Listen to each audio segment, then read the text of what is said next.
जोहार इन लदा मुर्मू आपे सानाम को गे ट्राइब टीवी नवा ट्राइब प्रेम अखड़ा रे सगुन सिंगर साउते सगुन दाराम मेंदो स्कूल को झिज कना स्कूल रे पटुआ को चला कना बिनिट को हुईगो कना मेनखान नवा स्कूल झिज मारांग बार सेरमा पारोम कना कारहाड़ पाटेत रे मेंदो लॉकडाउन ते ओना लॉकडाउन रे आयमा लेकाना अनाट सामांग रे हेज कना पटुआ को जहां ओलोग पढ़ा रेना मिटांग रादा ताहे कना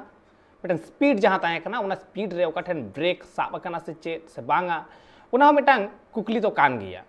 मेनखान नॉय नवा एसेर आदिम पटुआ को ठेन तीना जस्ती बजाव कना नवा बाडाय रेना मेना अकदा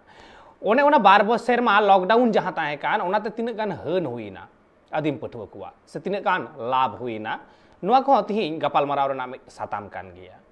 एतेखान आबु जुदी बन नेला 2020 सहित रे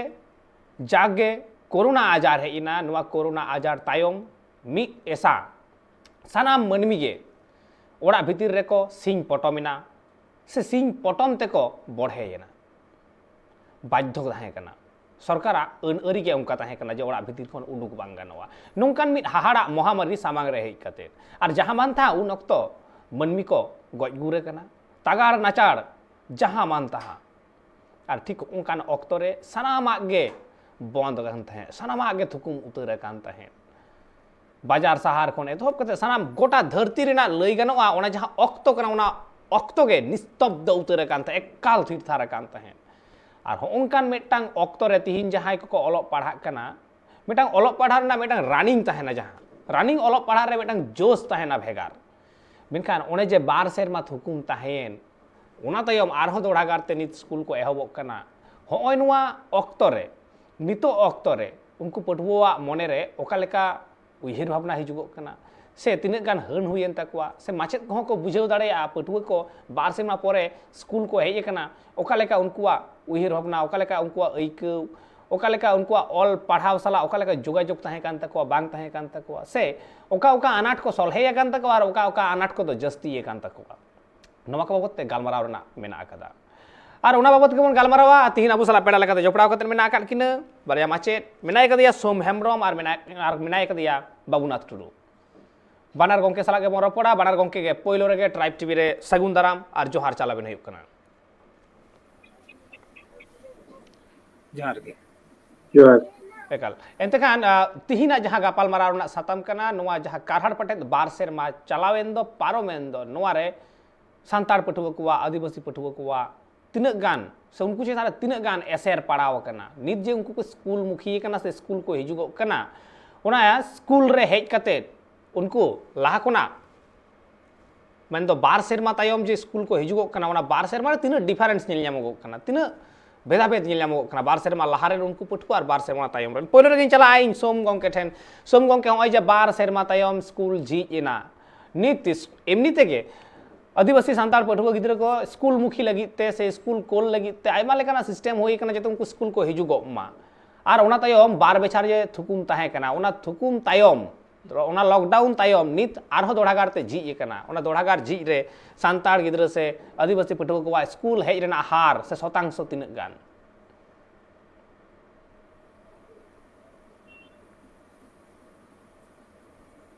सोम गंके हाँ हाँ हाँ हाँ मैंने नॉय जे लॉकडाउन शुरू ना 2020 मार्च 21-22 मार्च को तो ओना लहा रे मजगी अटेंडेंस मजगी पढ़ाव माने जोपड़ाव को तहेना तो मजगी पढ़ाव हुई कान दनवा अडी नपाय तकी चला कान दनवा किंतु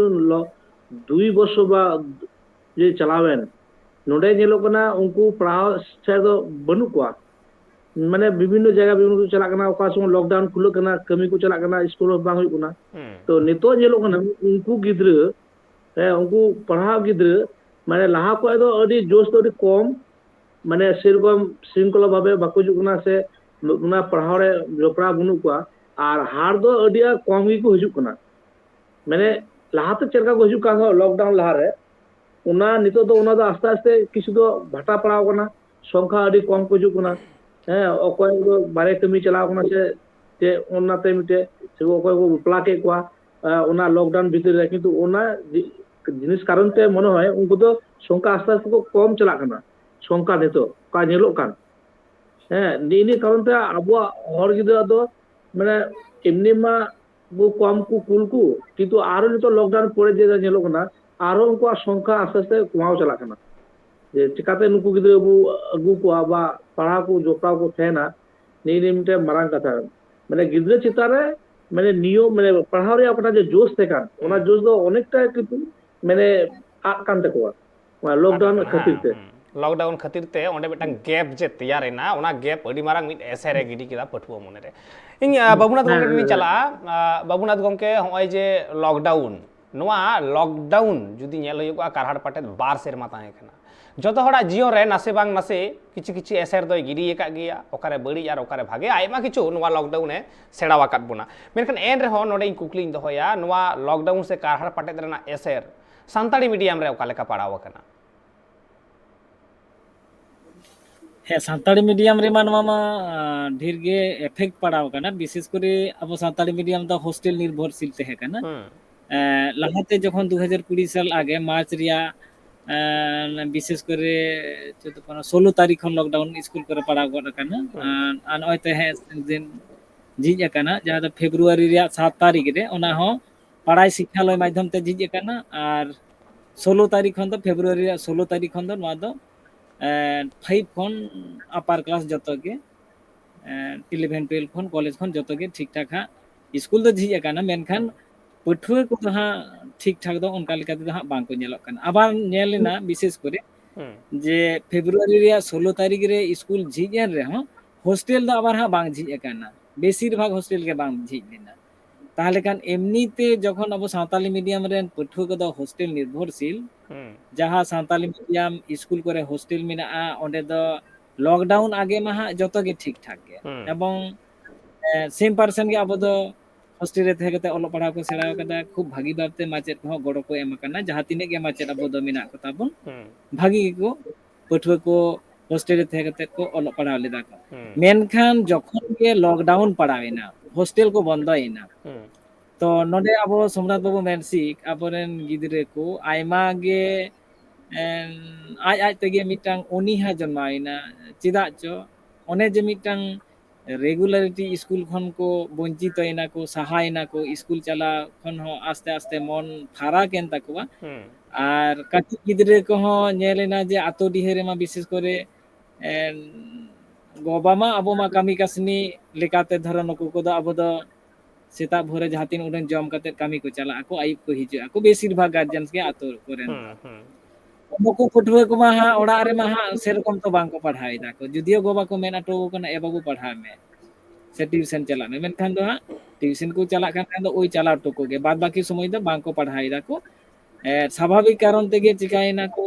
जे अबरन गिदरे को दो आतो डिहेरिया जहाँ स्वभाव चरित्र कना बेसिर भाग दो काटी गिदरे को दो যেমন গোডো গজ কাকড়া গজ নোয়া কহ দাঁড়ান কহ খেল কহ হয়তো সময় রে গিদরে দাকা কো জমা ᱱᱚᱜᱼᱚ ᱱᱚᱝᱠᱟᱱᱟᱜ ᱦᱚᱸ ᱯᱟᱸᱡᱟ ᱯᱟᱸᱡᱟᱛᱮ ᱜᱤᱫᱽᱨᱟᱹ ᱫᱟᱠᱟ ᱡᱚᱢ ᱦᱚᱪᱚ ᱦᱩᱭ ᱠᱟᱱᱟ ᱱᱚᱝᱠᱟᱱᱟᱜ ᱟᱛᱳ ᱰᱤᱦᱤ ᱠᱚᱨᱮᱱᱟᱜ ᱚᱵᱷᱤᱜᱽᱜᱚᱛᱟ ᱠᱚ ᱱᱚᱣᱟ ᱠᱚᱦᱚᱸ ᱧᱮᱞ ᱠᱟᱱᱟ ᱢᱟᱱᱮ ᱞᱚᱠᱰᱟউᱱ ᱠᱷᱟᱹᱛᱤᱨ তে ᱱᱚᱜᱼᱚᱭ ᱡᱮ প্রাইমারি করেন গিদ্রে কোহᱚᱸ খুব ভাগি গে অসুবিধা জায়গা ᱨᱮᱠᱚ ᱯᱟᱲᱟᱣ ᱠᱟᱱᱟ স্কুল খুলেও সাথ সাথে ᱡᱟᱦᱟᱸ ᱧᱮᱞᱚᱜᱚᱜ ᱠᱟᱱᱟ যে 3 4 5 করেন গিদ্রে কোহᱚᱸ মানে হয়তো ধারাবাহিক ভাবতে তো অহত ধাবিতে মেনে রেহᱚᱸ হয়তো পার্টিকুলার মা বাবু নাটা উতুগ মে ওকাটা চিকি কেনা ওকাটা বর্ণ কেনা ঠিকঠাক বাকো লই দাঁড়িয়ে কেনা মানে চিকি চিহ্নব খন হᱚᱸ অনেক বাবু গিদ্রে গে কো সাহাও কেনা অনেক যে স্কুল খন को छुडर करना बार सेरमा हो जे लॉकडाउन नय जे चर्चा खन को अभाव करना न काना हो नेलगो करना गिद्रे ठेन असुविधा को नेलगो करना আর जहाँ तिने হয়তো কবিতা মুখস্থ को हो ओना कोमा एकाल के बाको लई दाड़िया कना রিডিং কোহᱚᱸ ঠিকঠাক বাকো পড়াও দাড়িয়া কেনা বর্ণ গে যদি বাই চিহ্নবা তাহলে খান তো রিডিং চিকা করতে উनको তো পড়াও কোন ওনা को অসুবিধা বেশ ভাগি কে নেলগো কানা আর ওনা সাव सावते पहले रे जी तोरा दो गिद्रे दो सांगे दो एकाल के बांग को हिजु केना को स्कूल मुखी ते बेस समय हता दान ओय तो आयमा दिन गे होइना स्कूल जी केते हयतो बार पे चांदो रे लेबेट पड़ाव काना निथ हो नेलगो अनेक गिद्रे स्कूल गानाडी रे आवरी को हिजुआ আর হোস্টেল তো কটা দিন আগে ঝিজ আকানা তাহলে হোস্টেল ঝিজ আকানা কটা দিন আগে ওনা যাহা করে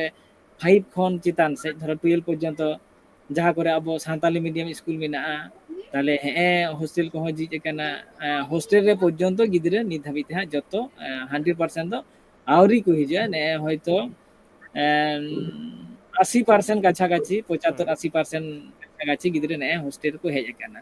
মানে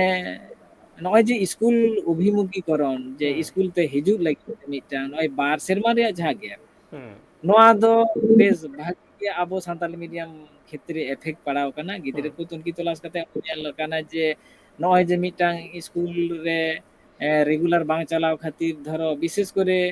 9 10 11 12 সেরা গিদ্রে কো হয়তো ফার্স্ট ইয়ার সেকেন্ড ইয়ার কো নকো গিদ্রে কো যে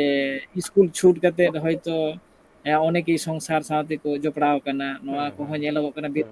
পার্সেন্টেজ কে ñelogok কানা যেমন স্কুল করে হ টোটালি যদি হাই স্কুল করে ñel হইয়া প্রায় টোটাল পড়ুয়া খন হয়তো 15-20 টি ধাবিত হয়তো সংসার কো জপড়াও গন কানা নয় যে স্কুল ছুটের খাতিরতে আর হ ñelogok কানা যে নকু নকু গিদ্রে কো সেরা গিদ্রে কো লাটু গিদ্রে কো বিশেষ করে যাহাই তো কামি দাঁড়িয়ে আকো নুকু ᱫᱚ স্কুল ছুট কাতে হানে বোম্বাই চেন্নাই কাশ্মীর সে বারহে কামি নঙ্কা হকো চালাও কানা স্কুল রেকর্ড খন ñelogok কানা প্রায় প্রত্যেকটি স্কুল খন গে ওনা হো অনকা গে প্রায় 15-20 জন 25 জন গান ম্যাক্সিমাম আদম আদম স্কুল করে দে স্কুল ছুটের কাতে কামি কো চালাও কানা স্কুল টোটালি কো বাগি কানা কো তো নোয়া দো সাঁওতালি মিডিয়াম ক্ষেত্রে রে হো দমে গে এফেক্ট পাড়াও কানা যদি উন সময় কিছু কিছু ক্ষেত্রে রে ñel কানা যে অনলাইন তে ক্লাস কো হই কান গিয়া তো অনলাইন তে ক্লাস দো আবো সাঁওতালি মিডিয়াম ক্ষেত্রে যাহা ñel কানা হয়তো 5-6% জোর 10% গিদ্রে হয়তো কো এটেন্ড কারা কো অনলাইন ক্লাস করে তার বেশি দো বাকো এটেন্ড কারা আর মিটাং সাঁওতালি মিডিয়াম ক্ষেত্রে পঠে গঠন যাহা ñelina যে বিশেষ করে 12 রেন গিদ্রে কে ধরো ল্যাব को नाम किदा नको द मोबाइल को नाम किदा आदो ओना मोबाइल द पढ़ाव से बेसी बांग यूज करते बेसी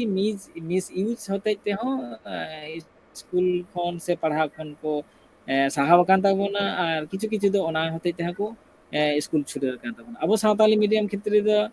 एमनी तेमनी माचेद अनाट मेना क्लासरूम करे अनाट मेना पुथी बतर करे अनाट मेना और ओना साव सावते जदी लॉकडाउन होया स्कूल बंद थे हॉस्टल बंद थे क्लास बांग हुआ ताहले खान तो नोआ तो भागी गे अब सावताली मीडियम क्षेत्र रे हो अबरन पठुआ को ठेन हो इफेक्ट एम कादा और ओना लेकाते अब सावताली मीडियम रे गिद्रे द जहाय माध्यमिक को एम किदा नको ठेन कोन हो जहां बुझ ᱧᱟᱢ काना चेष्टा कादा को होयतो किछु क्षेत्र रे स्पेशल कोचिंग क्लास 10 12 करना हुई कानते माने भागी गे नको सपोर्ट को ᱧᱟᱢ कादा को और हयतो स्पेशल कोचिंग को जदी बाको ᱧᱟᱢ किया सावताली मीडियम माध्यमिक और एचएस गिद्रे को ताहले Khan हयतो ako ko menda gidre ko menda tahle kan do ale do chीज jele ol ge ona hon ठीक ठाक बाले बुझ दे kana noa lekate tobu support em hoy kana Santali medium क्षेत्र रे किछुटा gidre ko ठीक ठाक परीक्षा एम लागिते तो सार्विक सर्वोपरि जहां ñelok kana je लॉकडाउन दो पढ़ाव क्षेत्र रे जो बेस सावताली मीडियम रे हो भागी गे आर के ओना ना एसर तो पढ़ाव kana एनकन सरी गे एसर मा गोटा गे पढ़ाव कान आर ताछड़ा जहां लई केदा माचेट अनाट पुथी अनाट क्लासरूम अनाट नोआ को अनाट मेना आकात गया नोआ अनाट बाबत ते अपन गालमारावा चला अपन हा ओना ठाव रे हो मेनखान नोडे मटंग हाहाड़ा कथा राकाब हेना होयतो ओना लॉकडाउन ऑक्तो रे आयमा मई ताको गे संसार कमी रे को बोलोयना आयमा बाबू ताको गे होयतो बाहरे कमी रे को चलावेना लाज जला मिट कुठिन जला काना और ओना जमा ᱧᱟᱢ तेगे से जमा ᱧᱟᱢ लगित तेगे पालेन आयमा हर गे बाहरे कमी को सेना काना मेनखान इᱧ हिजुआ सोम गंके ठेन सोम गंके होय जे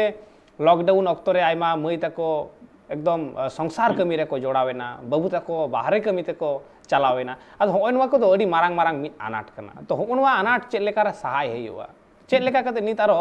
गिदर को आर हो स्कूल ते रुवाड़ अगु को हेयुआ হ্যাঁ নিয়ে গে আদি মারাং কথা কানা নিয়ে মানে যেভাবে লকডাউন হই না লকডাউন সাথে সাথে যখন স্কুল বন্ধ হয় না বন্ধ করতে কি উনকু ওনারে kami baku joprao da bang joprao kate te nija lai asul lagi te unku to ku বিভিন্ন জায়গা থেকে বাপলা গে কোয়া একে কোয়া কো নি জিনিস দো আবু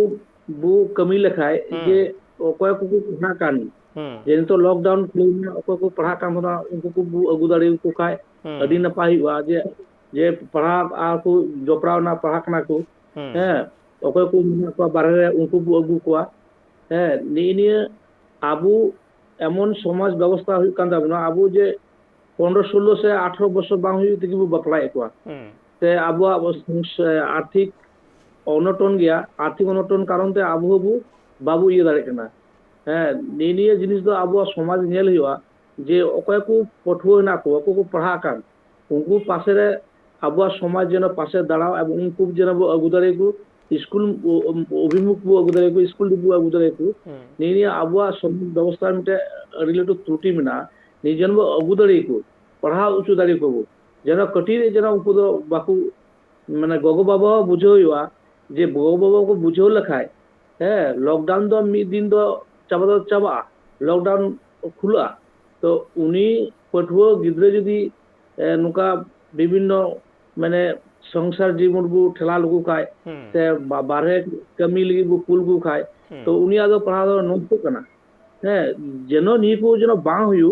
আবুয়া সমাজ ব্যবস্থারে আবুয়া মিটে আলোচনা দুপ লেখায় বা আলোচনা লেখায়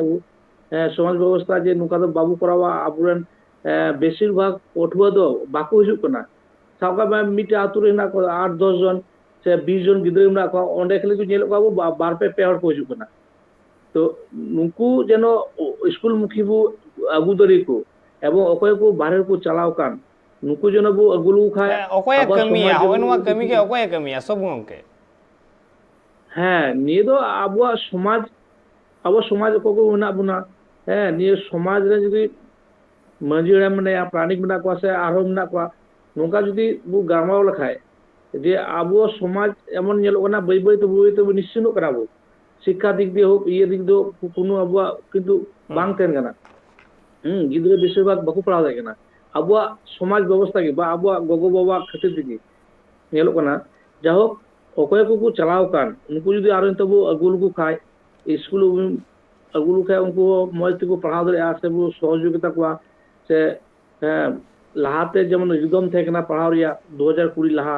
ওনা যেন আর রুড় হজু পরিবার মধ্যে বা গিদ্রের মধ্যে হ্যাঁ নেবু কুরমুটি লাগা দাও দিন না পাই গেও একাল আর কথারে কমে না যে শিক্ষায় জাতির মেরুদণ্ড সিকনত হইও কানা মিটাং জাতিয়া আর কি বিসি জাং ওনা লেকারে সিকনত লাগতি কানা হ্যাঁ হয়তো আইমা হর বাইরে কো সেন কানা বাপলা কো হই কানা নোয়া কো দো বুঝ হইও গো বাডাই হইও গো আলো হইও গো मा उनते चिंता हइयो मेनखान बाबुनाथ गंके ठेन कुकली दो जस्ती चला कान गया पाले नोवा को घटन सामांग रे हेक काते चेदा से बाबुनाथ गंके आम दो मिट तलहाट पारगाना हो काना ओना लेकारे आम ठेन कुकली होता है ना और साव सावते वेस्ट बेंगल सान्ताली टीचर्स एसोसिएशन रेन हो मिटांग रसिए काना ओना लेकारे आर हो कुकली हा ताहेना ओना कुकली दो नोंका जे होय जे बापला हुयुगो काना कम उमेर रे मिटांग कुड़ी गिद्रा बापला हुयुग काना से होयेन तया नवा लॉकडाउन रे आदो नोवा को कमी होराव का को आबुरेन को गे मजी बाबा को गे आदो उनको को दाड़िया किया मोने लेखान मेनखान बांग को कमी दाड़े कावदा होय नोवा सरी गे अडी मारांग मिटांग कुकली काना नोवा ना तेलाई हतावा मेनखान नित अक्तो होई काना हुडी में जीरो रेना जीरो ते मी रुवड़ी जुक काना सावरे तान पे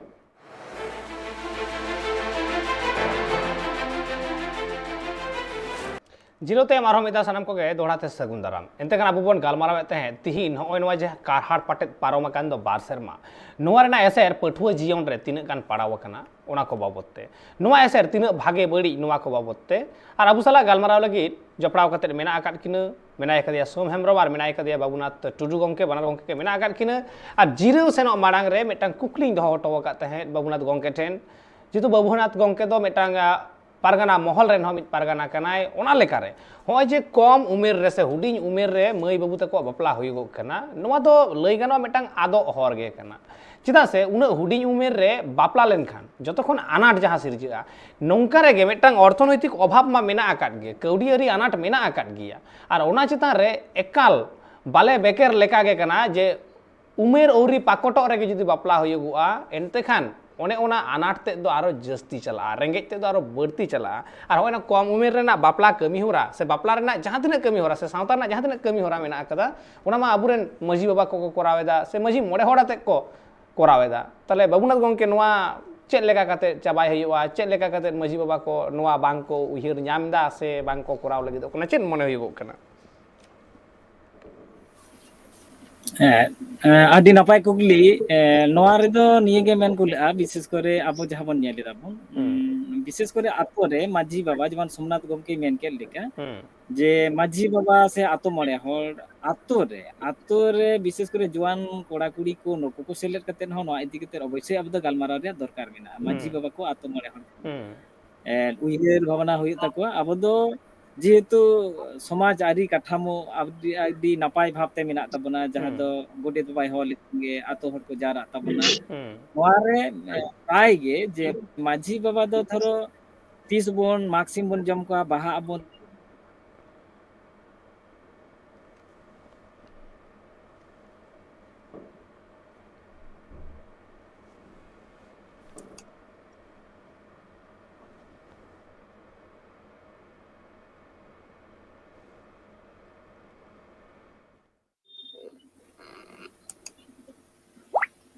ᱦᱮᱸ ᱵᱟᱵᱩᱱᱟᱛᱷ ᱜᱚᱢᱠᱮ, ᱪᱤᱠᱟᱹᱭᱮᱱ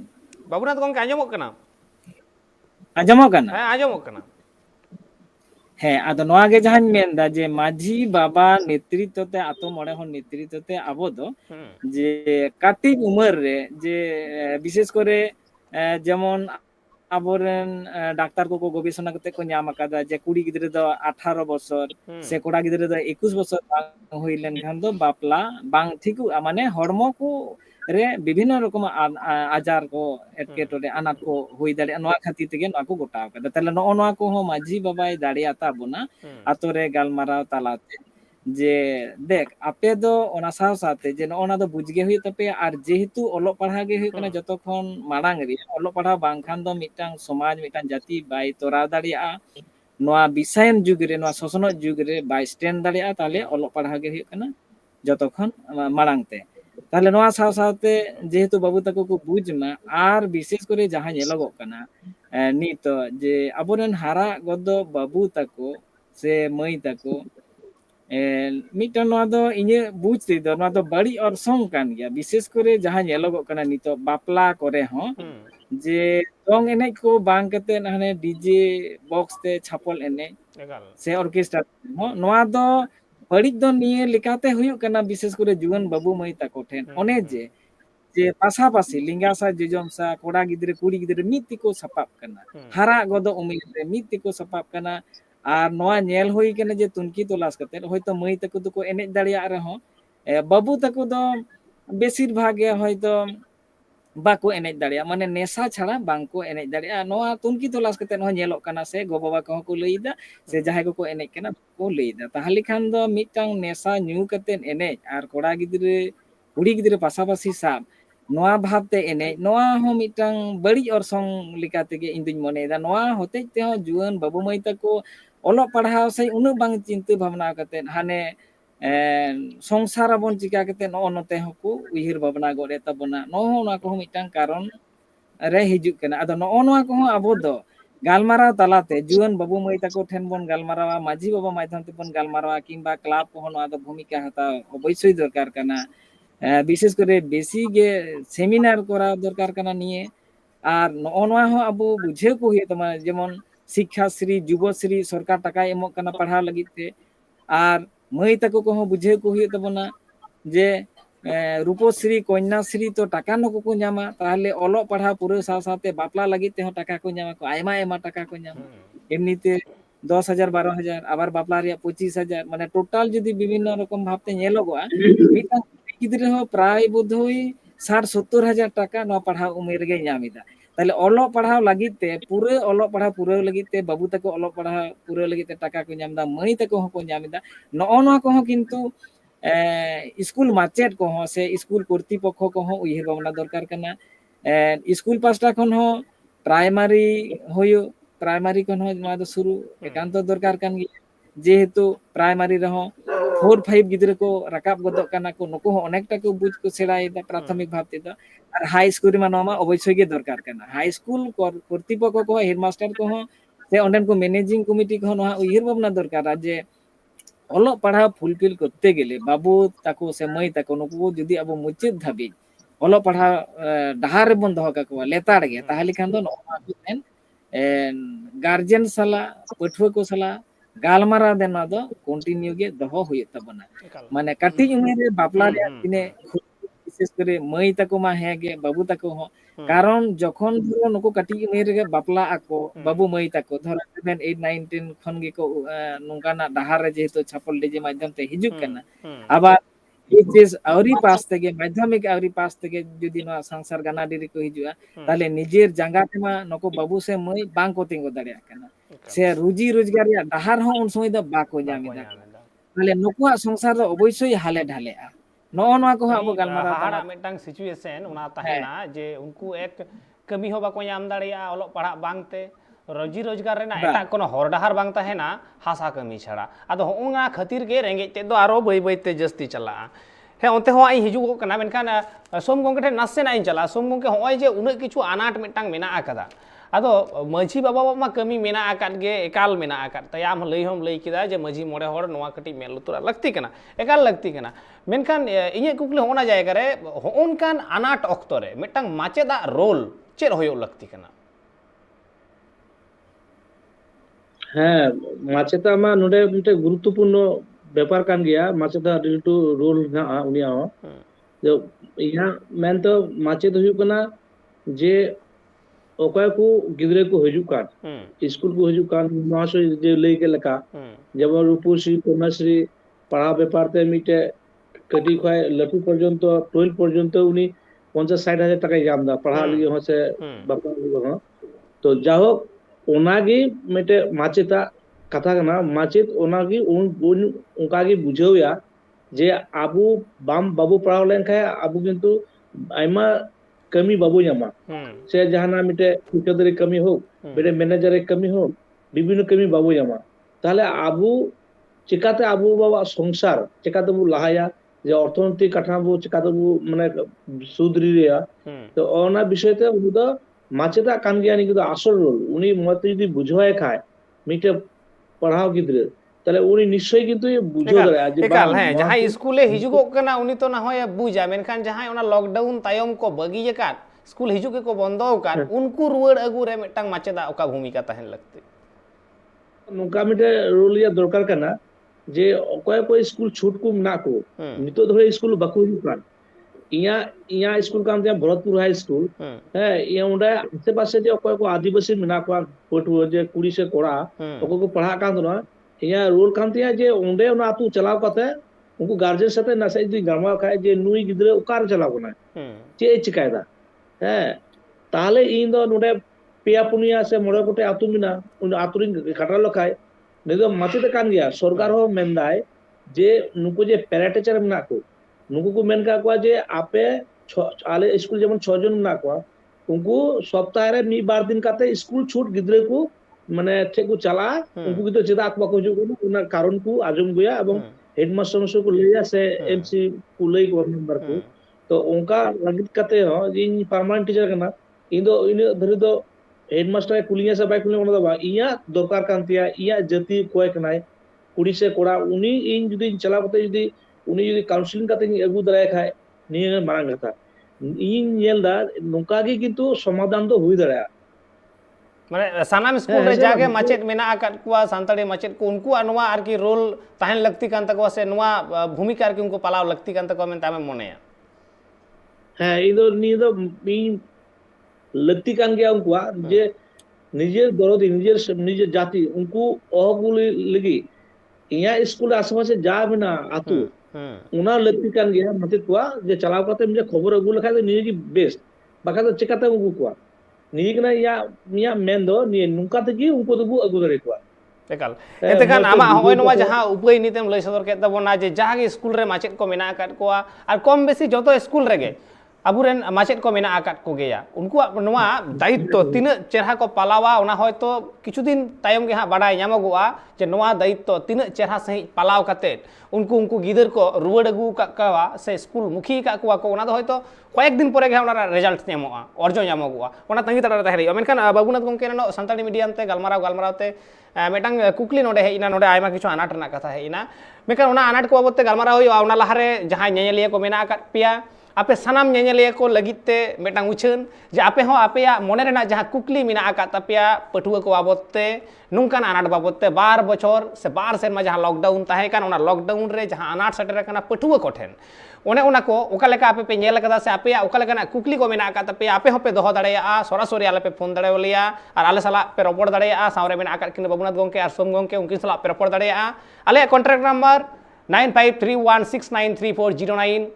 जहाँ दो आपे स्क्रीन रे झलका रकाब कना हा उना नंबर रे कॉल कते नितो सरासरी पे रपड़ दड़े आर हो मेधा उना नंबर इन लेदा 9531693409 नुआ नंबर रे कॉल कते जहाँ दो आपे स्क्रीन रे झलका रकाब कना उना नंबर रे कॉल कते रपड़ दड़े आपे लॉकडाउन बकरा पठुआ को जहाँ अनाट सिरजेव कना उना बाबते इ हिजोय बाबुनाथ गongke होय जे बेटांग अनाट रना कथा सानताली मीडियम रे हिजुक कान थे मेनखान बेटांग नोडे डेटा बाडाय सनाइन कना जे निया सेरमा सानताली मीडियम रे तिना गान पठुआ को भर्ती कान ताबोना सानताली मीडियम ते नितो तो अब दो सानताली मीडियम रे दो प्राय सारा पश्चिम बांग्ला गे बेसी चला कना विशेष करे अब जदि बन नेला दक्षिण बंग रे बाकुड़ा तारपरे पुरुलिया झाड़ग्राम मेदिनीपुर हुगली नदिया तारपरे मुर्शिदाबाद दक्षिण दिनाजपुर बीरभूम बर्धमान रे किछु किछु जायगा रे नवा करे चला कना प्राइमरी चला कना हाई स्कूल हो चला कना आर अब जदि बन नेला जे चेतान से हो बाकुड़ा यूनिवर्सिटी रे नवा पढ़ाई हुई कना आर लालगढ़ कॉलेज रे हो पढ़ाई हुई कना आर लैंग्वेज दिखाते तो हाँ आयमा यूनिवर्सिटी रे गे ओना साथ साथे प्राय जतो कॉलेज रे गे हाँ लैंग्वेज दिखाते तो चला कना नितो अब नेलोक कना विशेष करे नवा सानताली मीडियम रे नाय नाय करते करते रानिंग जदूर सम्भव मोटामुटी प्राय प्राय 200 কাছাকাছি প্রাইমারি স্কুলে প্রায় 200 কাছাকাছি হয়তো কিছু কম বেশি বিভিন্ন কারণবশততে হয়তো মাচেত বাংতে পরিকাঠামো অভাবতে অনেক জায়গার গে সাঁওতালি মিডিয়াম প্রাইমারি রে এহব কাতে রহ নেল কানা যে মাচেত নিয়োগ অভাবতে অঁডে দো আদো অকয় চালাবা বন্ধ কানা হাপিত কানা আদো হয় যে 200 গান প্রায় কাছাকাছি 200 লই দাদা ওনা তো তিন গান স্কুল মেসা কাতে হ্যাঁ নোয়া দো হই কানা প্রাইমারি স্কুল রিয়া কথা যত primary school primary school West Bengal रे टोटल तीन गान प्राइमरी स्कूल मेना कदा नित्य सानताली मीडियम जहां कना वेस्ट बेंगल वेस्ट बेंगल रे হ্যাঁ টোটাল টোটাল ধরো বিভিন্ন জায়গায় বিভিন্ন রকম না বিভিন্ন জেলারে যদিও সঠিক পরিসংখ্যান হয়তো লই সম্ভব বাং হইয়া তবে 200 কাছাকাছি তো হইয়া টোটাল প্রাইমারি স্কুল আর হাই স্কুল হয় যেমন যেমন ধরো নডে আবো বাঁকুড়া জেলা 14টি মেনাআ পুরুলিয়া জেলা রে হো মেনাআ तुरी 7टी गान मेनाआ झाड़ग्राम रे हो आगे 5-6टी तारपर मेदिनीपुर रे हो उनका 5-6टी ओंडे 12-13टी मेनाआ तारपर कोयलानी रे मिटा मेनाआ हुगली रे हो मिटांग मेनाआ ओना साव सावते नेल कना मुर्शिदाबाद रे बारिया मेनाआ माने मीडियम लेकाते गे हाई स्कूल हो मोटामुटी 28 खन 30 टी गान तो चालू कान ताबना सारा वेस्ट बेंगल एकाल माने 28 खन 30 टी लई गानो आदो होय जहां 200 जन गान पठुआ को एडमिशन गान ताबना लई के ताबना तो प्राइमरी ना परिसंख्यान से हाई स्कूल ना ओना तो प्राइमरी रिया परिसंख्यान काना आर प्रत्येकटी स्कूल रेगे साधारणत गड़ 30 खन 40 टी मिला प्रत्येकटी स्कूल रे माने सानताली मीडियम भाकराते माने पुरोटाई दो नोआ दो ओका सिस्टम ते चला कना जे बांग्ला मीडियम स्कूल रे गे आबार सानताली मीडियम माने बनार मीडियम मिधाते चला कना ᱟᱫᱚ ᱠᱤᱪᱷᱩ ᱠᱤᱪᱷᱩ ᱜᱤᱫᱽᱨᱟᱹ ᱫᱚ ᱵᱟᱝᱞᱟ ᱢᱤᱰᱤᱭᱟᱢ ᱨᱮᱦᱚᱸ ᱢᱮᱱᱟᱜ ᱠᱚᱣᱟ ᱟᱨ ᱵᱮᱥᱤᱨ ᱵᱷᱟᱜ ᱜᱤᱫᱽᱨᱟᱹ ᱡᱟᱦᱟᱸ ᱫᱚ ᱥᱟᱱᱛᱟᱞᱤ ᱢᱤᱰᱤᱭᱟᱢ ᱚᱱᱩᱢᱳদᱚᱱ ᱟᱠᱟᱱᱟ ᱚᱱᱟ ᱫᱚ ᱥᱟᱱᱛᱟᱞᱤ ᱢᱤᱰᱤᱭᱟᱢ ᱨᱮᱜᱮ ᱚᱱᱟ ᱠᱚᱨᱮ ᱫᱚ ᱵᱮᱥᱤ ᱢᱮᱱᱟᱜ ᱠᱚᱣᱟ ᱛᱟᱦᱞᱮ ᱱᱚᱜᱼᱚ ᱱᱚᱣᱟ ᱠᱚ ᱨᱮ ᱡᱮᱢᱚᱱ ᱡᱩᱫᱤ ᱟᱵᱚ ᱡᱩᱫि ᱚᱱᱟ 200টি স্কুল রে প্রায় যদি 40টি যদি বন সাব পাবon মিটাং তাহলে ᱚᱱᱟ ᱨᱮᱭᱟᱜ ᱛᱤᱱᱟᱹᱜ ᱦᱩᱭᱩᱜ ᱠᱟᱱᱟ ᱱᱩᱱᱟᱹᱜ ᱜᱟᱱ ᱜᱤᱫᱽᱨᱟᱹ ᱫᱚ ᱤᱭᱟᱹ ᱨᱮ ᱢᱮᱱᱟᱜ ᱠᱚᱣᱟ ᱟᱵᱚ ᱫᱚ ᱢᱟᱱᱮ 8000 ᱜᱟᱱ ᱜᱤᱫᱽᱨᱟᱹ ᱟᱨᱠᱤ ᱱᱤᱛ ᱫᱚ ᱯᱨᱟᱭᱢᱟরি ᱥᱠᱩᱞ ᱨᱮᱠᱚ ᱯᱟᱲᱦᱟᱜ ᱠᱟᱱᱟ 8000 ᱨᱮᱱ ᱜᱤᱫᱽᱨᱟᱹ ᱢᱮᱱᱟᱜ ᱠᱚᱣᱟ ᱴᱷᱤᱠ ᱟᱨ ᱱᱩᱱᱟᱹᱜ ᱜᱟᱱ ᱱᱤᱛ ᱜᱤᱫᱽᱨᱟᱹ ᱡᱟᱦᱟᱸ ᱛᱤᱱᱟᱹᱜ ᱢᱮᱱᱟᱜ ᱯᱨᱟᱭᱢᱟরি ᱥᱠᱩᱞ ᱢᱮᱱᱟᱜ ᱟᱠᱟᱫᱟ ᱚᱱᱟ ᱠᱚᱨᱮ ᱫᱚ ᱢᱤᱫᱴᱟᱝ ᱠᱟᱛᱮ ᱫᱚ ᱦᱟᱸᱜ ᱢᱟᱪᱮᱫ ᱢᱮᱱᱟᱜ ᱟᱠᱟᱫ ᱠᱚᱜᱮᱭᱟ ᱯᱟᱞᱮᱱ ᱥᱮ ᱵᱟᱹᱱᱩᱜ ᱠᱚᱣᱟ ᱢᱤᱫᱴᱟᱝ ᱚᱱᱟ ᱦᱚᱸ ᱠᱟᱛᱮ ᱵᱟᱝ ᱢᱤᱫᱴᱟᱝ ᱠᱟᱛᱮ ᱢᱟᱪᱮᱫ ᱵᱟᱹᱱᱩᱜ ᱠᱚᱣᱟ ᱡᱮᱢᱚᱱ ᱚনেক স্কুলে মাচেদ অভাবতে অনেক ᱞᱟᱹᱭ ᱠᱮᱫᱟ বন্ধ আকানা মানে সান্তালি মিডিয়াম বাং চালাক কানা হ্যাঁ আর খুব কম স্কুল রে মানে ধরো মারে মাচেদ को जाहाय যখন 2008 সাল রে সান্তালি মিডিয়াম চালু হইনা উন তো ধরো বাংলা মিডিয়াম রে মাচেদ গে যাহাय ᱫᱚ ᱥᱟᱱᱛᱟᱲᱤ ᱨᱚᱲ ᱠᱚ ᱵᱟᱲᱟᱭᱟ ᱱᱩᱠᱩ को বাছাও কেদ ᱠᱚᱣᱟ ᱟᱨ ᱚᱱᱟ ᱥᱟᱶ ᱥᱟᱶᱛᱮ ᱚᱞᱪᱤᱠᱤ ᱵᱟᱲᱟᱭ ᱵᱟᱭ ᱵᱟᱲᱟᱭ ᱯᱚᱨᱚ ᱫᱤᱱ ᱨᱮᱭᱟᱜ ᱴᱨᱮᱱᱤᱝ ᱦᱩᱭᱱᱟ ᱱᱚᱣᱟ ᱞᱮᱠᱟᱛᱮ ᱱᱩᱠᱩ ᱢᱟ ᱵᱟᱝᱞᱟ ᱢᱤᱰᱤᱭᱟᱢ ᱨᱮᱱ ᱢᱟᱪᱮᱫ ᱜᱮ ᱢᱮᱱᱠᱷᱟᱱ ᱚᱨᱤᱡᱤᱱᱟᱞ ᱥᱚᱨᱠᱟরি ᱯᱟᱥᱴᱟ ᱠᱷᱚᱱ ᱡᱟᱦᱟᱸ ᱥᱟᱱᱛᱟᱞᱤ ᱢᱤᱰᱤᱭᱟᱢ ᱢᱟᱪᱮᱫ ᱠᱚ ᱱᱤᱭᱳᱜ ᱜᱮᱱᱟ ᱚᱱᱟ ᱫᱚ ᱠᱷᱩᱵ ᱠᱚᱢ ᱜᱮ ᱫᱚᱢᱮ ᱠᱚᱢ ᱡᱮᱢᱚᱱ 10 ᱨᱮ ᱠᱚ ᱱᱤᱭᱳᱜ ᱞᱮᱱᱟ 12 ᱨᱮ 14 ᱨᱮ ᱠᱤᱪᱷᱩ ᱚᱱᱟ ᱫᱚ অতি নগণ্য ᱟᱫᱚ ᱯᱟᱞᱮᱱ ᱱᱚᱣᱟ ᱦᱚᱸ ᱢᱤᱫᱴᱟᱝ ᱚᱡᱮ ᱦᱩᱭ ᱫᱟᱲᱮᱭᱟᱜᱼᱟ ᱠᱟᱨᱚᱱ ᱦᱩᱭ ᱫᱟᱲᱮᱭᱟᱜᱼᱟ ᱱᱚᱜᱼᱚᱭ ᱡᱮ ᱯᱟᱹᱴᱷᱩᱣᱟᱹ ᱠᱚᱣᱟᱜ ᱡᱟᱦᱟᱸ ᱞᱮᱠᱷᱟ ᱠᱟᱱᱟ ᱚᱱᱟ ᱞᱮᱠᱷᱟ ᱞᱮᱠᱟᱨᱮ ᱢᱟᱪᱮᱫ ᱦᱚᱸ ᱴᱷᱤᱠ ᱚᱱᱠᱟ ᱞᱮᱠᱟᱜᱮ ᱢᱮᱱᱟᱜ ᱟᱠᱟᱫ ᱠᱚᱣᱟ ᱢᱮᱱᱛᱮ ᱥᱚᱨᱠᱟᱨᱟᱜ ᱡᱟᱦᱟᱸ ᱦᱤᱥᱟᱹᱵᱮ ᱩᱫᱩᱜᱟ ᱟᱨ ᱛᱟᱪᱷᱟᱲᱟ ᱦᱟই ᱥᱠᱩᱞ ᱡᱟᱦᱟᱸ ᱠᱚ ᱢᱮᱱᱟᱜ ᱟᱠᱟᱫᱟ ᱚᱱᱟ ᱦᱟই ᱥᱠᱩᱞ ᱨᱮᱦᱚᱸ ᱠᱤ ᱢᱟᱪᱮᱫ ᱨᱮᱱᱟᱜ ᱟᱱᱟᱴ ᱢᱮᱱᱟᱜ ᱟᱠᱟᱫ ᱜᱮᱭᱟ হ্যাঁ হাই স্কুল রে একই সমস্যা ধরো প্রাইমারি স্তর রে হয়তো যত বারিয়া মাচেদ মেনাক কিনি কিংবা মিটাং মাচেদ মেনায়া গিদ্রা সংখ্যা को কম গিয়া কোনো রকম কাতে মিটাং রুম সে বারিয়া রুম রেগে প্রাইমারি ক্ষেত্র রে ᱫᱚ আনাট ᱫᱚ ᱟᱱᱟᱴ ᱠᱟᱱ ᱨᱮᱦᱚᱸ ᱦᱟই ᱥᱠᱩᱞ ᱤᱱᱟᱹᱜ ᱫᱚ ᱟᱱᱟᱴ ᱫᱚ ᱵᱟᱝ ᱠᱟᱱᱟ ᱮᱠᱟᱞ ᱟᱫᱚ ᱢᱮᱱᱠᱷᱟᱱ হাই স্কুল ᱨᱮᱫᱚ ᱫᱚᱢᱮ ᱜᱮ ᱟᱱᱟᱴ ᱢᱮᱱᱟᱜᱼᱟ ᱢᱟᱪᱮᱫ ᱠᱚ ᱮᱠᱟᱞ ᱜᱮ ᱵᱟᱹᱱᱩᱜ ᱠᱚᱣᱟ ᱟᱨ ᱡᱮᱢᱚᱱ ᱱᱚᱜᱼᱚᱭ 2021 ᱨᱮᱜᱮ ফেব্রুয়ারি সে ᱡᱟᱦᱟᱸ ᱫᱚ ᱚᱱᱮ স্পেশাল ড্রাইভ হিসেব তে আজকা গে পরীক্ষা হইনা আজকা গে রেজাল্ট ওডং এনা আজকা গে মাচেদ को बहाल गना जहाँ दो केवल मात्र स्पेशल ड्राइव माने सान्ताली मीडियम क्षेत्र रे ओना रिक्रुटमेंट रेगे ओना स्पेशल नियम कानून को आदो ओना दो तीसो बाकू लागुया एसएससी दा नो नो काना आदो एमन ओना रे को नियम किदा को जहाँ दो नियम लिकाते हो माचेद को बांग को परीक्षा रिया सुजुग हो बाको ᱧᱟᱢ ᱟᱠᱟᱫᱟ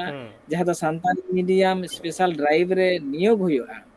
ओंडे दो जे बाध्यतामूलक ऑलचिकी और सान्ताली भाषा बाड़ाई नोनकाना कोनो बाध्य बाधकता बांग तहे काना अनेक किछु नियम बांग फॉलो लेना ओना रे ओनका लेका नेल लेना जे जहाँ तीन माचेद को नियोग लेना হয়তো 400 60-70 টি गान मिटांग वैकेंसी चितान रे जहाँ माचेद को नियोग रिया कथा तहे काना परीक्षा को मैं हताव किदा ओना रे नेलिना যে প্রথম রেগে 74 জন আর পরেতে হয়তো আরো কিছু জন মানে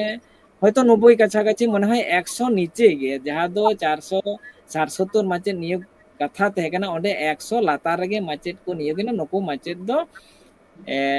আবো সান্তালি को दो হয়তো জানাম আড়াং को বাড়ায়া ওনা দো ঠিক গিয়া মেনখান কিছু কিছু ক্ষেত্রে দো চিকি আনাট মেনা তাকো নুকু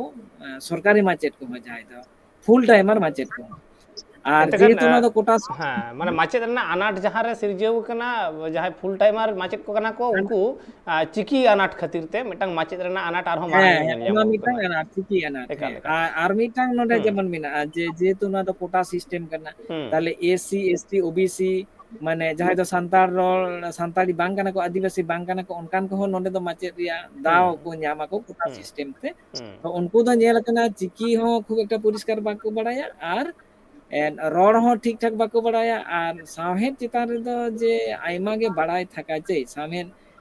আর অনেকেই আবার যেমন পিজি ক্যাটাগরি রেন বাং কান ᱨᱮᱦᱚᱸ পিজি থেকে নিয়োগ কানা কোন ওনা কোদো আডি দুখ রিয়া কথা কানা নোয়া কোদো আদো চিকাতে বুঝ ᱧᱟᱢᱮনা যেহেতু সংগঠন সাথে নোয়া দো জড়িত বিভিন্ন ᱟᱵᱚ ᱥᱟᱱᱛᱟᱞᱤ ᱢᱤᱰᱤᱭᱟᱢ ᱥᱠᱩᱞ ᱨᱮᱱ ᱢᱟᱪᱮᱫ ᱠᱚᱠᱚ ᱞᱟᱹᱭᱫᱟ ᱦᱮᱰ ᱥᱟᱨ ᱠᱚᱠᱚ ᱞᱟᱹᱭᱫᱟ ᱥᱮ ᱯᱟᱹᱴᱷᱩᱣᱟᱹ ᱠᱚ ᱥᱚᱝᱜᱚᱴᱷᱚᱱ ᱠᱚ ᱚᱵᱡᱮᱠᱥᱚᱱ ᱮᱫᱟ ᱠᱚ ᱞᱤখিত ᱵᱷᱟᱵᱛᱮ ᱥᱮ ᱦᱮᱰ ᱢᱟস্টার ᱦᱚᱸᱠᱚ ᱚᱵᱡᱮᱠᱥᱚᱱ ᱮᱫᱟ ᱠᱚ ᱞᱤখিত ᱵᱷᱟᱵᱛᱮ ᱡᱮ ᱱᱩᱭ ᱱᱩᱭ ᱢᱟᱪᱮᱫ ᱟᱵᱚᱣᱟᱜ ᱥᱟᱱᱛᱟᱲ ᱥᱚᱢᱟᱡᱽ ᱨᱮᱭᱟᱜ যেহেতু ᱱᱚᱣᱟ ᱫᱚ ᱥᱟᱱᱛᱟᱲᱤ ᱵᱷᱟষᱟতে ল্যাঙ্গুয়েজ ᱥᱟᱱᱛᱟᱲᱤ মানে অগাধ পাণ্ডিত্য থাকা যে অনকা হᱚᱸ ঠিকঠাক বাকো পড়াᱣᱮᱫ ᱞᱮᱭᱟ ᱟᱨ ᱦᱚᱲ ᱛᱮᱦᱚᱸ ᱴᱷᱤᱠ ᱴᱷᱟᱠ ᱵᱟᱝᱠᱚ ᱨᱚᱲ ᱟᱞᱮ ᱠᱟᱱᱟ ᱟᱵᱟᱨ ᱪᱤᱠᱟᱭᱮᱱᱟ जे माचेद को कुड़ी गिद्रे को ठेन जे जेमन कुड़ी गिद्रे गोगो ताको दो ना ए ना ओकाते नाम चला कना हिजु मिना दिना नोंका हो नको बांग्ला माचेद को दो जहां दो छत्तीस जाति माचेद को दो कुड़ी गिद्रे सावते ना कथा को व्यवहार दा जहां दो अड्डी गे जुनों मिटांग घटना कना माने नोन मिटांग घटन निये दो सरीगे नोआ दो आनाट माने अडी मारांग आनाट कना नोआ दो आदो नोआ आनाट ओका लेका कते हां ओका लेका कते सोलहे हुयोआ मेनते आपे पे मने ओकदा टीचर्स एसोसिएशन पाटा से खन हे आदो नोआ को दो टीचर्स एसोसिएशन पास्टा खन नको दो जेहेतु सरकार रिक्रूटमेंट माचेद कना को मेनाकात को जे आपे दो जेहेतु ओका ओका चिता रे घाटती मिना पिया नोआ दो आपे दो अवश्य स्थानीय भावते आबरन जहां दो संताली भाषा संताली रोड चिकिते को पढ़ाव दाड़े ऑलबिल दाड़े आको नो नोंकान को होयतो अनेकेई सरकारी लिकाते योग्यता मिना ताको आर बांखान दो सरकारी लिकाते योग्यता बांग रे हो अब सामाजिक लिकाते योग्यता मिना नको ठेन आपे दो सेड़ाय ताबन पे आर जखन क्लास पे चला तार आगे गे आपे दो ओका सताम पे पढ़ाव कोआ नो नोआ दो आपे दो पुरोटाई गे बुझ इदी तब पे पढ़ाव कोआ बुझ इदी पे तार क्लासरूम पे चला माने आपे दो बिन प्रिपरेशन दे दो बिन सपाते दो क्लास दो आलो पे चला ताले नोनका कल ओना लगती कना जे उनको ओना प्रिपरेशन हताव लगती कना प्रस्तुति हताव लगती कना तबे ये नितो आरकी गिदर को पढ़ाव दाड़े को गिदर पढ़ाव लगी ते गिदर खुना जस्ती पढ़ा लगाव या मेटा माचेद जहां लई तहन को सेदाय माचेद को मेनखान नित ऑक्तो मेटांग फोन कॉल हे कना आबु ठेन हुगली खुना फोन कदा अर्जुन मांडी रपड़ाबन जोहार के गंके सगुन दाराम ट्राइब टीवी रे जोहार के गंके अलिमिनेगा आलेया धनेकली ब्लॉग रे किछु एखनो चिकी जो बांग चलू कान तालेया अर्जुन गंके रोड बांग आजमो कान तमामा हां आजम देविन हां आजमो कना मा रोड आजम थी देविन हां हां आजमो कना हेलो हां आजमो कना गंके रोड में हां आजम थी देविन तो आजमो कना हां आजमो कना हां तो लेगा आजम थी देविन तो टीवी रे ना साउंड कम कते फोन ते रोड में अलिमिनेगा आले धनेकली ब्लॉग रे आले धनेकली ब्लॉग रे एखनो चिकी रे प्राइमरी स्कूल रे जन बनते कि लेगा ये प्राइमरी स्कूल रे चलू कला आले न तो एखनो और चलुआ अच्छा अच्छा आले धनेकली ब्लॉग रे আর চিকি এখনো আউরি চলু তালিয়া इने के तो आनाट दो अर्जुन गंके इने के तो आनाट आयमा सारा गंके आमा आनाट आजम होइना जे आपे अंते रे दो एखनो हबी ओरी चलुआ हयतो हुगली रे चलु कार मिद बार जायगा रे चलु कना बाबूनाथ गंके हुगली रे लई किदा मिट्टी जे स्कूल मेना कदा मिठेन गे चलु कना ओरी चलुआ आदो उनको चलू ओंडे ऑलचिकी से सानताड़ी मीडियम ते पढ़ाव लगी ते नुआ लाहा हो गपाल मारा होई कना जे ओका लेकाते आपे पे कमिया से ओका ओका स्टेप पे अवलंबन लेखान ओका होरते पे ताड़ाम लेखान ओंडे सानताड़ी ते स्कूल पे नाम दाड़ेया ओना को गपाल मारा होई कना मेनखान आरहो मेधा नुआ कथा के बाबूनाथ गंके ठेन खन आजम होया बाबूनाथ गंके उनको ओंडे सानताड़ी ते स्कूल नाम लगी ते प्राइमरी स्कूल नाम लगी ते चे चिक लगाव को नितो ऑक्तो रे हुगली जिला हां हुगली जिला जोहार के गमकी अब दो नोआ लेका तेगे बन लाहा सानताली मीडियम चालू लगी ते दो सरकार जहां को अनुमोदन एम कदा ओना चालू खान दो भागी गे जुदी बांग चालू खान दो ओनार दा अब दो चित बन चिकाया माचेद गमकी सते ओका प्राइमरी स्कूल अनुमोदन मेना ओंडेनी माचेद गमकी सते बन गालमारावा आर ओना साव साथे ओना आतो रेन अभिभावक गो बाबा को साथे अब बन गालमारावा आर अब गिदरे ऑटोमेटिक ओंडे अब बन पढ़ा लगी ते संताल मीडियम ते पढ़ा लगी ते जतो किछु सरकार सुजोग सुविधा एमा बना उनी माचेद गे ओना दे व्यवस्था या जहां करे चालू बनु विशेष अनुमोदन बनु ओना को अनाट गया ओंडे तो अब ओंडे इलाकारेन गो बाबा को किंबा संगठन को किंबा माझी बाबा को मडे हड़ को उनी सोलो अनार होय गाल मारा दाड़िया आदा सजाग थाका चे विशेष करे आतोरेन बुद्धिजीवी को बुद्धिजन को नको को संताली मीडियम भाकराते देश दुनिया रे खबर को जेमन ट्राइब टीवी माध्यम ते नय संताली मीडियम आयमा धागे प्रोग्राम को होय केना नोआ खन हो सेड़ा होया ᱱᱚᱜᱼᱚ ᱱᱚᱣᱟ ᱠᱚ ᱵᱩᱡᱽ ᱠᱟᱛᱮ ᱡᱮ ᱥᱟᱱᱛᱟᱞᱤ ᱢᱤᱰᱤᱭᱟᱢ ᱟᱵᱚ ᱪᱮᱫᱟᱜ ᱫᱚᱨᱠᱟর ᱛᱟᱵᱚᱱᱟ, ᱡᱟᱱᱟᱢ ᱟᱲᱟᱝ ᱛᱮ ᱚᱞ ᱪᱮᱫᱟᱜ ᱫᱚᱨᱠᱟর ᱛᱟᱵᱚᱱᱟ, ᱮᱠᱟᱞ ᱡᱟᱱᱟᱢ ᱟᱲᱟᱝ ᱛᱮ ᱟᱵᱚ ᱚᱞᱚᱜ ᱯᱟᱲᱦᱟᱜ ᱵᱚᱱ ᱥᱮᱬᱟ ᱞᱮᱠᱷᱟᱱ ᱱᱚᱣᱟ ᱫᱚ ᱨᱩᱡᱤ ᱨᱳᱡᱽᱜᱟᱨ ᱢᱟᱫᱽᱫᱷᱚᱢ ᱛᱮ ᱱᱚᱣᱟ ᱢᱟ ᱦᱩᱭᱩᱜ ᱜᱮᱭᱟ, ᱟᱵᱚ ᱪᱟᱹᱠᱨᱤ ᱵᱟᱹᱠᱨᱤ ᱵᱚᱱ ᱧᱟᱢᱟ, ᱥᱚᱨᱠᱟᱨᱟᱜ ᱡᱮ ᱠᱳᱱᱳ ᱪᱟᱹᱠᱨᱤ ᱨᱮ ᱥᱟᱱᱛᱟᱞᱤ ᱢᱤᱰᱤᱭᱟᱢ ᱛᱮ ᱥᱮ ᱚᱞᱪᱤᱠᱤ ᱛᱮ ᱱᱚᱰᱮ ᱯᱚᱨᱤᱠᱠᱷᱟ ᱨᱮᱭᱟᱜ ᱥᱚᱨᱠᱟᱨᱮ ᱵᱮᱵᱚᱥᱛᱷᱟ ᱟᱠᱟᱫᱟ ᱟᱨ ᱪᱟᱹᱠᱨᱤ ᱵᱟᱹᱠᱨᱤ ᱦᱚᱸᱵᱚᱱ ᱧᱟᱢᱟ, ᱟᱨ ᱚᱱᱟ ᱥᱟᱶ ᱥᱟᱶᱛᱮ ᱪᱤᱠᱟᱹᱭᱱᱟ ᱟᱵᱚᱣᱟᱜ ᱞᱟᱭ ᱞᱟᱠᱪᱟর ᱫᱷᱚᱨᱚᱢ ᱠᱚᱨᱚᱢ ᱱᱚᱣᱟ ᱠᱚ ᱵᱚᱱ ᱵᱟᱧᱪᱟᱣ ᱫᱟᱲᱮᱭᱟᱜᱼᱟ ᱥᱟᱱᱛᱟᱞᱤ ᱢᱤᱰᱤᱭᱟᱢ ᱢᱟᱫᱽᱫᱷᱚᱢ ᱛᱮᱫᱚ᱾ ᱮᱠᱟল ᱮᱱᱛᱮᱠᱷᱟᱱ ᱥᱚᱨᱠᱟᱨᱤ ᱥᱩᱡᱳᱜᱽ ᱚᱱᱟ ᱞᱮᱠᱟᱨᱮ ᱥᱩᱵᱤᱫᱷᱟ ᱟᱵᱚ ᱥᱟᱱᱛᱟᱞᱤ ᱢᱤᱰᱤᱭᱟᱢ ᱨᱮᱱᱟᱜ ᱢᱤᱫᱴᱟᱝ ᱵᱷᱟᱜᱮ ᱞᱟᱹᱠᱛᱤ ᱢᱮᱱᱟᱜ ᱟᱠᱟᱫᱟ, ᱚᱱᱟ ᱢᱟ ᱡᱚᱛᱚ ᱦᱚᱲ ᱜᱮ ᱛᱤᱦᱤᱧ ᱞᱮᱠᱟᱱ ᱫᱤᱱ ᱨᱮᱠᱚ ᱵᱩᱡᱽ ᱫᱟᱲᱮᱭᱟᱜ ᱠᱟᱱᱟ, ᱢᱮᱱᱠᱷᱟन ᱵᱟᱵᱩᱱᱟᱛᱷ ᱜᱚᱢᱠᱮ ᱮᱱᱟᱱ ᱢᱤᱫᱴᱟᱝ ᱠᱟᱛᱷᱟᱢ ᱞᱟᱹᱭ ᱛᱚᱨᱟ ᱞᱮᱫᱟ ᱱᱚᱰᱮ ᱯᱩᱛᱷᱤ ᱨᱮᱱᱟᱜ ᱟᱱᱟᱴ ᱢᱤᱫᱴᱟᱝ ᱮᱢ ᱞᱟᱹᱭ ᱛᱚᱨᱟ ᱞᱮᱫᱟ, ᱟᱫᱚ ᱦᱚᱸᱜᱼᱚᱭ ᱱᱚᱣᱟ ᱯᱩᱛᱷᱤ ᱨᱮᱱᱟᱜ ᱟᱱᱟᱴ ᱫᱚ ᱪᱮᱫ ᱞᱮᱠᱟᱨᱮ ᱥᱤᱨᱡᱟᱹᱣ ᱟᱠᱟᱱᱟ? ᱯᱩᱛᱷᱤ ᱨᱮᱭᱟᱜ ᱟᱱᱟᱴ ᱫᱚ ᱵᱤᱥᱮᱥ ᱠᱚᱨᱮ ᱟᱵᱚᱨᱮᱱ ᱯᱨᱚᱯᱷᱮᱥᱟᱨ ᱠᱚ ᱵᱤᱥᱮᱥ ᱠᱚᱨᱮ ᱱᱤᱛᱚᱜ ᱫᱚ ᱟᱵᱚ ᱵᱚᱱ ᱧᱮᱞᱟ ᱡᱮ ᱞᱮᱝᱜᱩᱭᱮᱡ ᱫᱚ ᱟᱵᱚ ᱞᱮᱠᱟ ᱛᱮᱜᱮ ᱵᱮᱱᱟᱜ ᱠᱟᱱᱟ, ᱚᱱᱟ ᱫᱚ ᱴᱷᱤᱠ ᱜᱮᱭᱟ, ᱡᱚᱛᱚ ᱪᱟᱱᱟᱪ ᱨᱮᱭᱟᱜ ᱞᱮᱝᱜᱩᱭᱮᱡ ᱥᱟᱵᱡᱮᱠᱴ ᱫᱚ ᱚᱱᱟ ᱫᱚ ᱟᱵᱚ ᱞᱮᱠᱟᱛᱮ, ᱢᱮᱱᱠᱷᱟᱱ ᱮᱴᱟᱜ ᱥᱟᱵᱡᱮᱠᱴ ᱠᱚ ᱡᱟᱦᱟᱸ ᱫᱚ ᱦᱩᱭᱩᱜ ᱠᱟᱱᱟ ᱚᱝᱠᱚ, ᱤᱝᱨᱮᱡᱤ, ᱤᱛᱤᱦᱟᱥ, ᱵᱷᱩᱜᱳᱞ, ᱵᱤᱜᱽᱜᱟᱱ, ᱡᱟᱦᱟᱸ ᱠᱚ ᱱᱚᱣᱟ ᱠᱚᱫᱚ ᱯᱩᱨᱟᱹᱴᱟᱭ ᱜᱮ ᱦᱩᱵᱩ ᱥᱚᱨᱠᱟরি ᱥᱤᱞᱮᱵᱟᱥ ᱛᱚᱨᱡᱚᱢᱟᱜ ᱠᱟᱱᱟ, ᱚᱱᱩᱵᱟᱫᱚᱜ ᱠᱟᱱᱟ ᱯᱩᱨᱟᱹᱴᱟᱭ ᱥᱮᱢ ᱮᱠᱫᱚᱢ ᱮᱠᱤ, ᱚᱠᱟ অংশ ᱨᱮᱜᱮ ᱚᱠᱟ ᱥᱟᱵᱩᱫ ᱜᱮ ᱵᱟᱝ ᱦᱟᱱᱛᱮ ᱱᱟᱛᱮ ᱠᱟᱱᱟ, ᱛᱟᱦᱞᱮ ᱱᱚᱜᱼᱚ ᱱᱚᱣᱟ ᱨᱮ ᱪᱮᱛᱟᱱ ᱥᱮᱫ ᱵᱤᱥᱮᱥ ᱠᱚᱨᱮ ᱡᱟᱦᱟᱸ ᱫᱚ 12 ᱨᱮ ᱟᱱᱟᱴ ᱛᱟᱦᱮᱸ ᱠᱟᱱ ᱜᱮᱭᱟ, ᱠᱤᱪᱷᱩ ᱠᱤᱪᱷᱩ স্কুল ᱨᱮᱫᱚ ᱦᱚᱭᱛᱚ ᱵᱳᱭ ᱠᱚᱠᱚ ᱧᱟᱢ ᱮᱫᱟ ᱠᱚ, ᱟᱹᱰᱤ ᱫᱩᱠ ᱨᱮᱭᱟᱜ ᱠᱟᱛᱷᱟ ᱠᱟᱱ ᱜᱮᱭᱟ, তর্জমা কাতে অনুবাদ কাতে প্রফেসর ঠিক সময় রেগে কো জমা আকাদা, মেনখান অকা ঠেন চো সরকারা হয়তো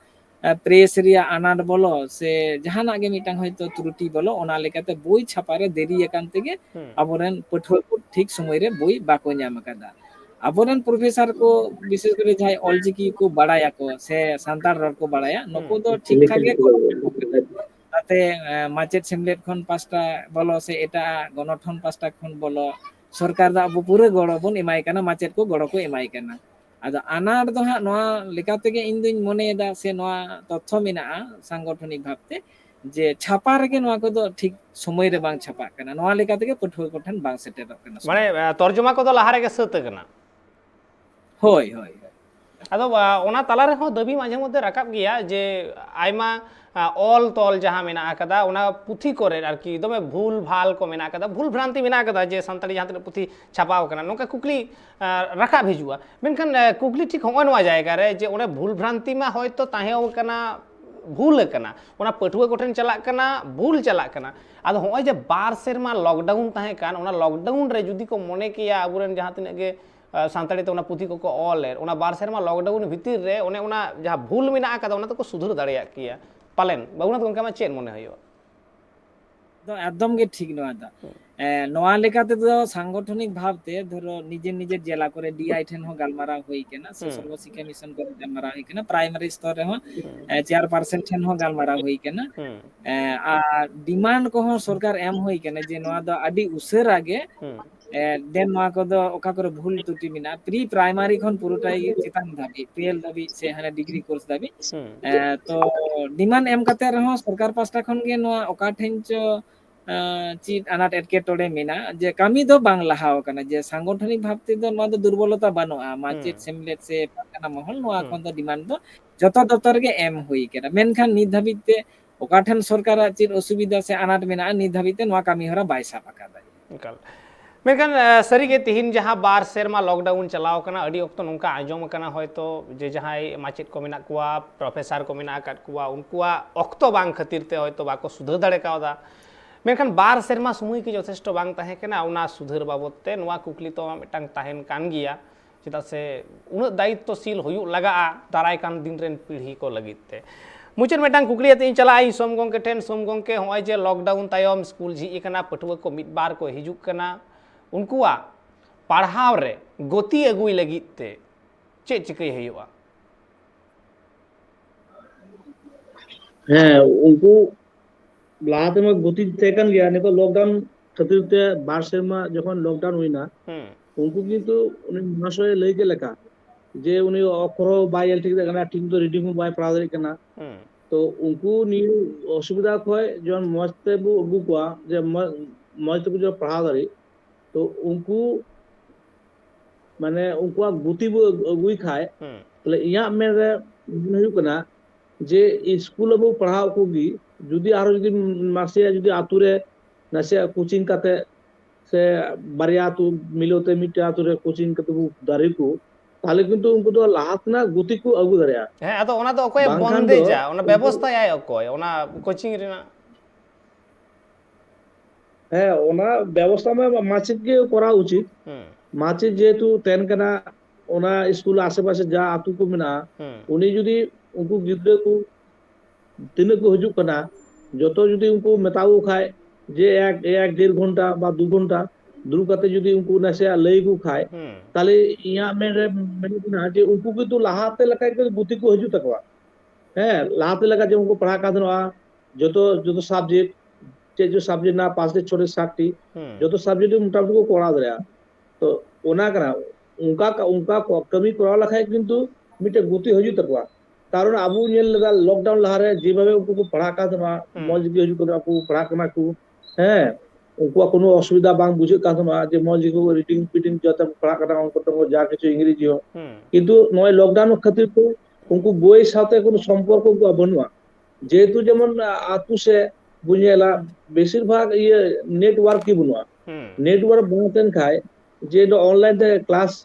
ওর বাং হুᱭᱩᱜ ᱠᱟᱱᱟ কারণ আরো আইমা আবু হর দু রেঙ্গা ᱧᱚᱜ ᱜᱮᱭᱟ তো টাকা পয়সা সেরকম বনুয়া তো উনকু সেরকম মোবাইল ᱞᱟᱹᱴᱩ মোবাইল বাকু কিন দাঁড়িয়ে কানা বাকু পড়া দাঁড়িয়ে কানা ওনা খাতির তে উনকু কিন্তু লকডাউন সময় তো কিন্তু বই সম্পর্ক তো বাং থেকে আনতে একদম টোটালি ডিসচার্জ থেকে না সম্পর্ক বাং থেকে तो ओना खातिर ते उनको किंतु आस्ते आस्ते लूजर दिकु चला कोना हैं दुई दुई जोग लगा 4 हुआ 5 5 जोग लगा 10 हुआ से गुण से आइमा रकम जे विषय मेना ओना जतो बई बई तको हेडिंग का हैं तो ओना गुति अगु लगी किंतु एकमात्र पद्धति कदा ओंका जदी कोड़ा दरे खाय ताले किंतु उनी गिदरे स्कूल पढ़ा दरे कना क्लास मी घड़ी जदी 2-3 घंटा बा 2 घंटा मैक्सिमम देर থেকে 2 घंटा उनी लया खाय उनी किंतु हेदर निदो माचित पढ़ाव खाए निदो अडी उपकार को हुआ छात्र छात्री उनका एकाल एंते खान जहां सोम गंके जहां नोडे कथाय लई किदा जे जहां गे माचेत मेना आकात कुआ उनको जहां स्कूल रेन कान गे को ओना सुर सुपुर जागे पठुआ को मेना आकात को जहां को हिजुआ उनको अते मिद दिन से बरसिंग निक कय घंटा दुड़ुब कते ओना बाबत ते डिस्कस से ओना जहां अंक गे होई चोनी आर बांग जहाना गे होई चुनी साहेद गे होई चुनी नागाम गे होई चुनी अतनो गे होई चुनी साणेस गे होई चुनी ओना को बाबत ते जुदी मिटांग कोचिंग रेना बंदेज हुयुगुआ आर ओना दो उनी माचेत गे करावा एंडखान माने बर्ती हेम्पार हो बांग पड़ा चरपास रेन मिठेन जावरा कते जे कोचिंग को होयो नोंकाना मिटांग चाप हो बांग पड़ा हैं सुर सुपुर रेन माचेत आते गे ओना कमी को दो अडी नापाय सही सलहे दाड़ेया एतेखान नोआ